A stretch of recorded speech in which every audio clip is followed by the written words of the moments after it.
Selamat pagi teman-teman yang memiliki hobi yang sama, hobi tanam-menanam, melakukan budidaya baik di pekarangan maupun di kebun yang sedikit luas.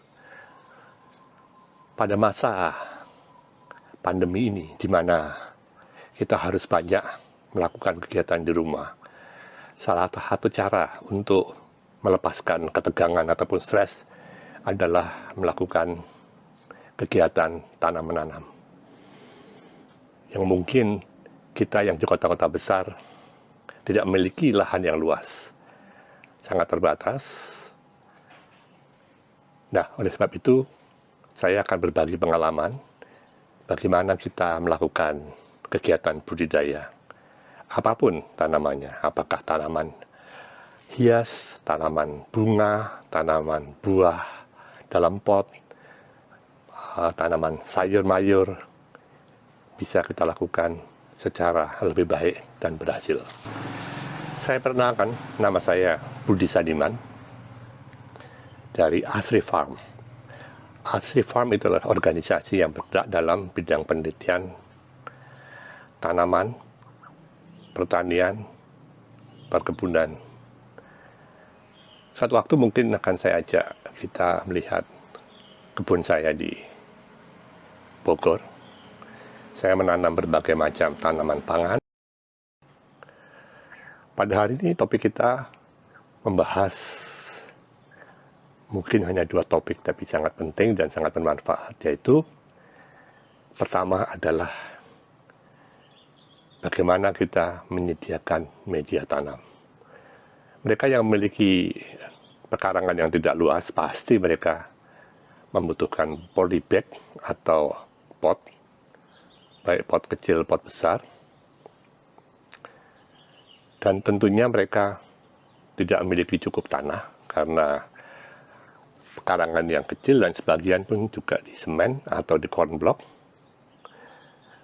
Banyak hal yang tidak diperhatikan bagaimana mereka menyiapkan media tanam, karena media tanam itu menentukan 50% atau lebih sukses dari tanaman kita.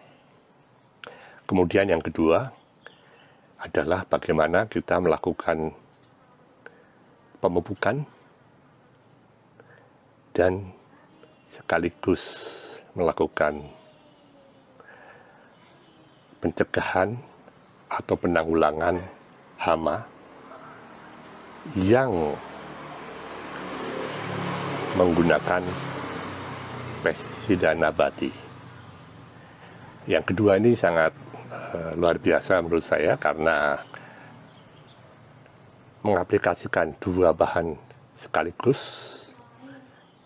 yang nantinya bisa dilihat, bisa dibuktikan hasilnya sangat memuaskan, dan penggunaan pestisida nabati selain bisa mengatasi OPT, organisme pengganggu tanaman, tapi juga bisa menyuburkan tanaman kita.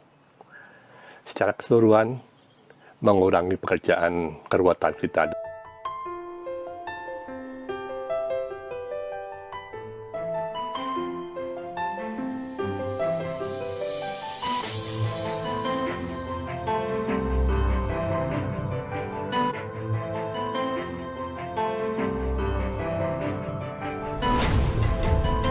Coba bagaimana kita siapkan media tanam yang kita perlukan. Yang penting bahwa media tanam itu memiliki beberapa karakteristik, yaitu gembur, tidak keras, porus sehingga akar akan mudah tembus, terutama kalau kita menanam tanaman yang masih muda atau pindah tanam. Yang kedua, kandungan haranya cukup. Dan yang ketiga adalah pH-nya harus sekitar 7, karena kalau di bawah 7 atau mungkin di bawah 5, kemampuan untuk menghisap makanan dari tanaman itu menjadi makin berkurang. kurang sehingga tanaman itu menjadi kerdil. Kemudian yang juga penting adalah bahwa, karena tadi saya sampaikan bahwa bagaimana menyiapkan media tanam di Indonesia yang memiliki 2 musim, yaitu jangan sampai kalau hujan atau kita siram terlalu banyak, airnya menggenang karena tanahnya terlalu keras. Jadi porus tadi itu penting, berongga. Kedua, juga jangan sampai saking berongganya dia numpang lewat. Dia tidak menyimpan kadar air.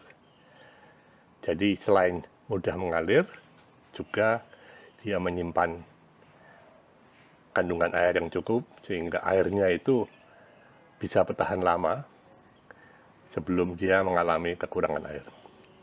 Dan juga penting bahwa kita pastikan apakah pot kita atau polybag kita memiliki lubang yang cukup, sehingga air itu bisa keluar dari bawah pada saat hujannya lebat. Jadi itu kemungkinan besar harus kita lakukan pada saat musim hujan, di mana curah hujannya kita itu sangat tinggi. Nah, mari kita siapkan tanamannya. Saya hanya menggunakan 3 unsur, ya. Satu adalah itu yang teman-teman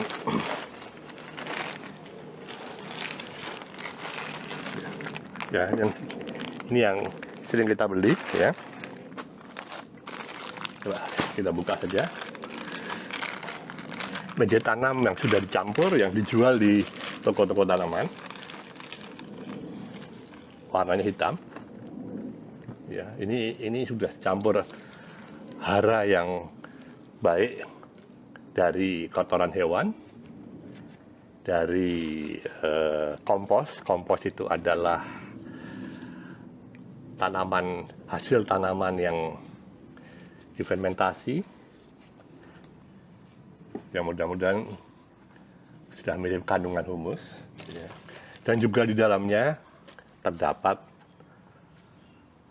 sekam padi, arangnya, ya, sehingga dia memiliki satu kandungan yang bisa menyimpan air. Jadi kita lihat dia sangat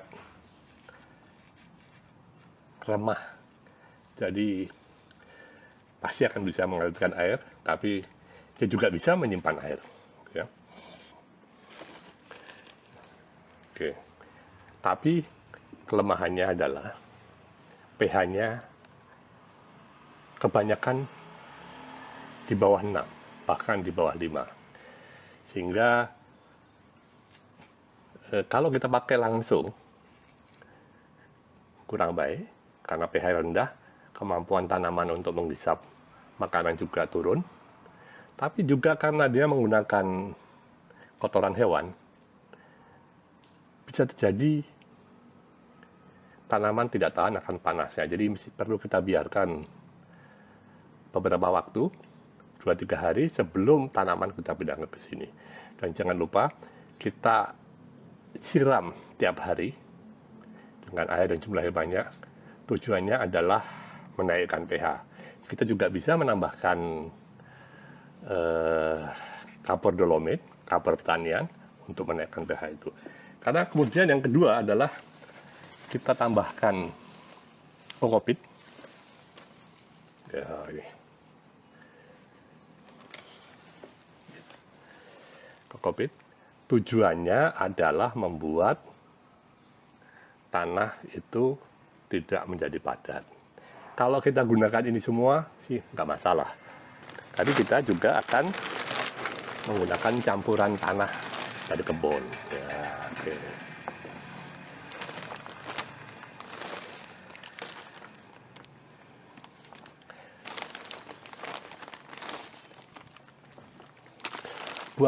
Buat saya tanah itu penting karena kalau kita amati bahwa unsur tanah itu memiliki energi kehidupan. Jadi misalnya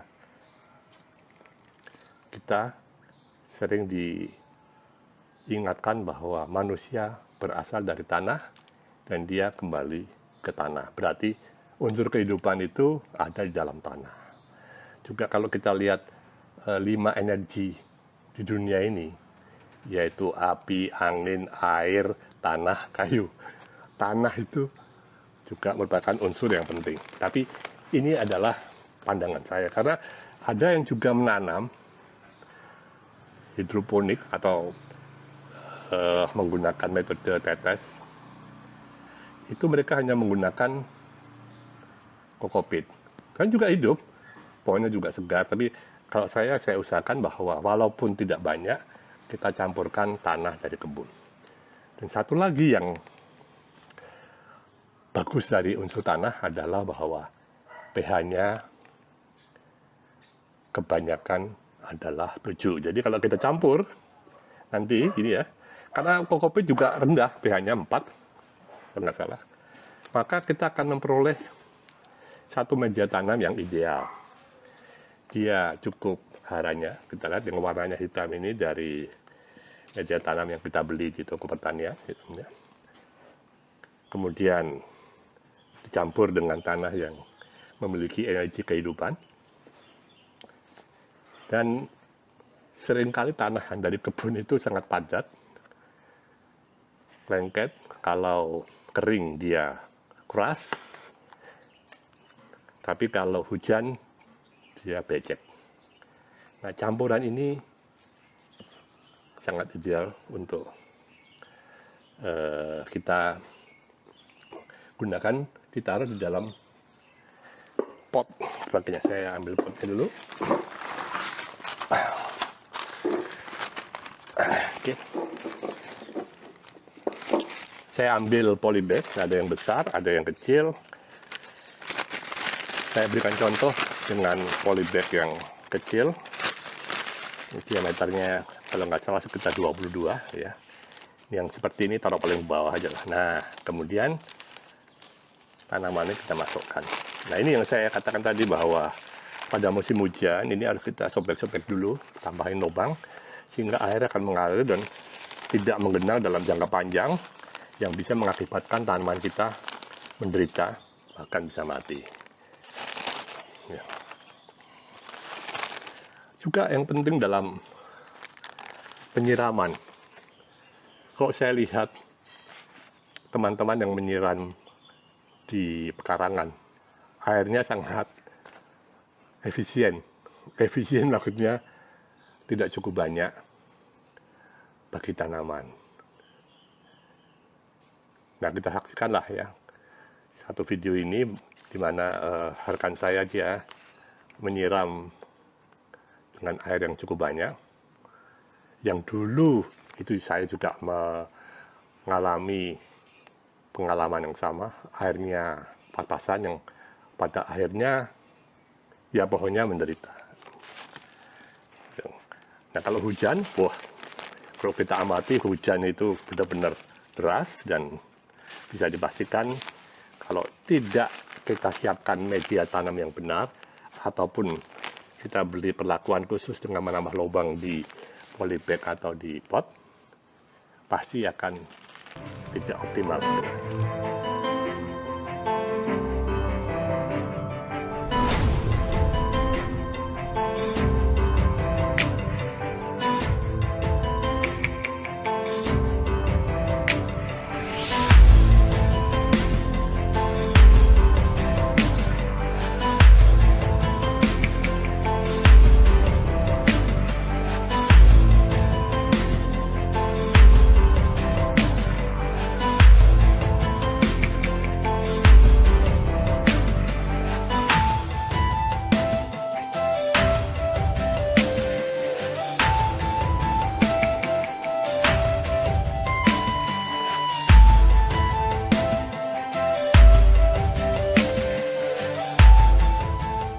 Kita beranjak ke tips yang berikutnya yang tidak kalah pentingnya dari tips yang pertama, di mana kita menyiapkan media tanam yang sesuai dipakai untuk segala musim. Nah, tips ini sekarang ini mungkin baru kita yang berikan kepada teman-teman, kita share kepada teman-teman, yaitu bagaimana kita menyiapkan pestisida untuk mengatasi, mencegah hama dan penyakit yang bervariasi dan banyak terjadi pada musim hujan, musim pancaroba, dan juga tentunya di musim kemarau hamanya juga berbeda. Nah, untuk itu kita memerlukan pestisida yang memiliki spektrum sasaran hama dan penyakit yang luas. Nah, kita tidak harus menggunakan pestisida nabati yang mungkin dianggap remeh bila dibandingkan dengan pestisida kimia yang memang cespleng, tapi apabila kita gunakan secara benar, ini akan menjadi efektif. Keunggulan daripada pestisida nabati, selain dia juga memiliki target spektrum hama dan penyakit yang luas, dia memiliki unsur-unsur yang berguna lain, yaitu dia memiliki unsur hara mikro. Ya, kalau untuk yang saya pilih ini, hara mikro cukup lengkap. Juga ada yang namanya suplemen hara, seperti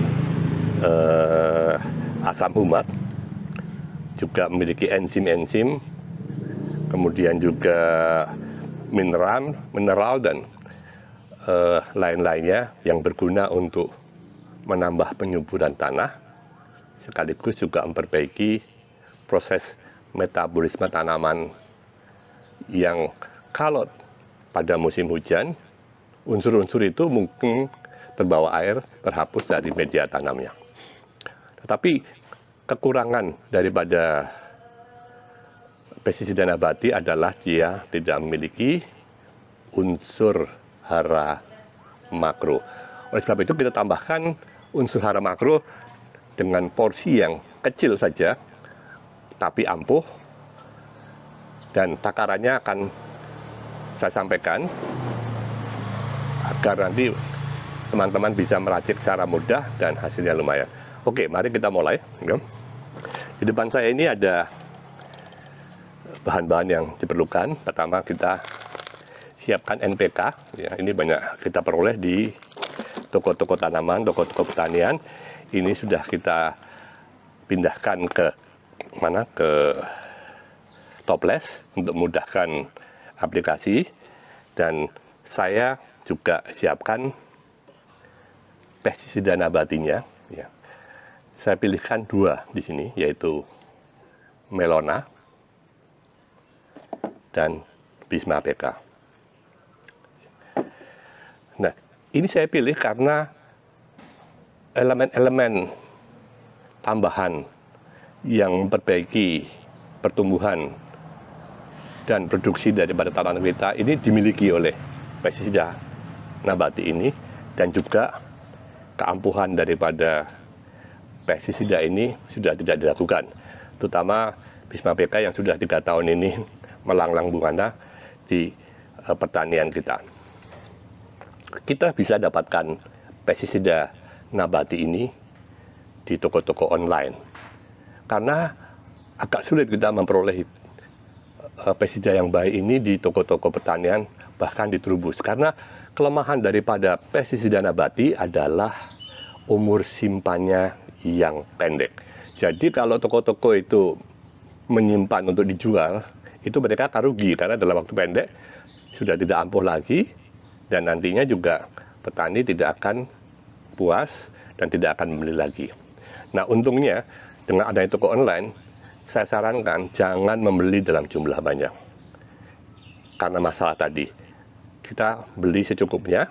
Kalau misalnya butuh sedikit, kita beli dengan volume yang kecil aja, ini setengah liter, 500 ml, atau yang besar 1 liter. Ini Melona sudah saya pakai sebulan ini dan sudah hampir habis.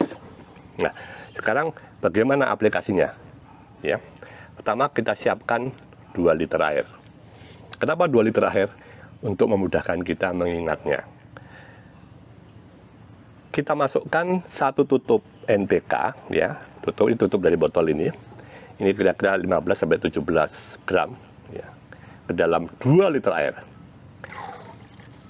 Kemudian kita tambahkan Jangan lupa kalau menggunakan pestisida nabati itu kita kocok karena elemen-elemen ataupun jamu-jamunya itu sangat banyak, jadi mesti kita bikin rata. Kita ambil satu tutup, kita tuangkan. Selalu kita harus tutup dengan rapi agar tahan lama. Oke, tutup. Yes. Dan satu lagi yang penting adalah kita gunakan perekat. Merek apa aja? Saya gunakan lakat karena irit ya dan cukup bagus. Kenapa kita perlu menggunakan lakat ini? Sebetulnya tidak hanya pestisida nabati, tapi juga pestisida kimia lainnya. Dengan adanya lakat ini, pestisida yang kita aplikasikan itu akan jadi rata. Walaupun daun-daun pohon tertentu itu berbulu, dia akan merata dan juga akan tahan lama. Dengan demikian maka efektivitas dari pestisida kita itu bisa kita andalkan. Jadi kita pakai sedikit aja. Ini untuk 2 liter itu cukup sepertiga. Oke, sedikit aja. Sering. Nah, untuk satu tangki 16 liter, biasanya saya aplikasikan 1 hingga 2 tutup lakat ini. Oke, kita tutup kembali. Nah, sekarang yang menjadi pertanyaan, bagaimana periode aplikasinya? Kita punya 2 pilihan. Yang pertama adalah 1 kali 1 minggu untuk segala macam pohon ya. Nah, ini bisa dipakai untuk apa-apa, termasuk tanaman kita yang masih dalam persemaian, yang daunnya masih 2, tidak akan merusak pohon kita ya. Nah, atau kita gunakan 2 kali seminggu. Saya gunakan 2 kali seminggu untuk cabai dan melon karena memang mereka sangat rakus akan hara karena produktivitasnya tinggi dan penyakitnya juga luar biasa ya. Tidak heran ya namanya melona, karena melon itu ternyata penyakit hama jamurnya yang merusak daunnya sangat banyak dan saya bilang cukup ganas. Jangan lupa kita gunakan saringan ya, karena untuk mencegah sprayannya tersumbat dan mencegah NPK yang masih berbentuk padat. Kalau berbentuk padat kita semprotkan kena daun dan nanti bisa merusak tanaman. Nah, itu penting. Yang penting adalah takaran dari NPK tidak boleh melebihi 1 tutup per 2 liter air. Atau kalau 1 liter kita hanya perlu setengah tutup. Kalau tidak nanti banyak tanaman, terutama yang baru pindah tanam atau yang masih di persemaian, akan menderita dan mati. Nah, kalau pestisida sendiri sih tidak apa-apa, hanya nanti jadi boros. Ya, jadi keuangan kita yang nantinya menderita. Nah, Anda coba, ya, dan dalam waktu seminggu Anda akan melihat hasilnya. Ya, kombinasi dengan media tanam dan aplikasi dari pestisida plus NPK ini itu akan mempermudah pekerjaan kita dan hasilnya bisa kita tanggakan.